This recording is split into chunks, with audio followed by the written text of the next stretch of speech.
လူကြီးဆောင်ရရှိခဲ့တဲ့မောက်ခက်ပဲလို့ပြောရတယ်နော်ကျွန်တော်အခုဗကန်ကြီးတော့စကန်ကိုတောင်းရောက်ပြရတဲ့အခါမှာတွေ့ကြခဲ့တဲ့အချိန်တွေကိုသင်မိနေကြလို့ရတယ်နော်ကျွန်တော်တို့2024ခုနှစ်ဒီကနေ့20ရက်နေ့မှာပေါ်လာပြီးမှဒီလိုဒီနဲ့တော့ပြရပါတယ်နော်ဒီလိုတောင်းလို့ဒီဝဲကိုလည်းဆက်သမားများနဲ့ဆက်ပြီးတော့ဆက်သမားများတော့လည်းဒီလိုပဲရပါတယ်နော်马上电脑里把多想嘛都明白，因为他电脑里把多想嘛都三十，电脑嘛都电脑里把多想嘛都一，电脑把多想嘛都是那位，大家电脑里把多想嘛都是这个，想嘛那的你我常常给他出来，然后所以说如果电脑里面在图里想嘛然后就是这个就把想嘛这些，所以说你手机里面按照我的这个话嘞，这边要按照我按照我不要这个话嘞。要不啊做的比我高手，你肯定知道的，这些的姐姐教你搞的。比如说家里不熟了，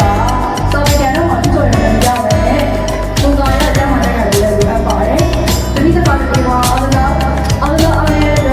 这个照片来选取搞的，家里面你搞不出照片搞的，大家不，那他们这里的他们生活比较便嘛，这边也就是因为你说家里面搞的些。တမိုင်းအကြီးလေးကိုတင်ပြပြကျွန်တော်ဒီရှင်မင်းဝန်ကျောင်းနောက်ပြီးတော့ကျွန်တော်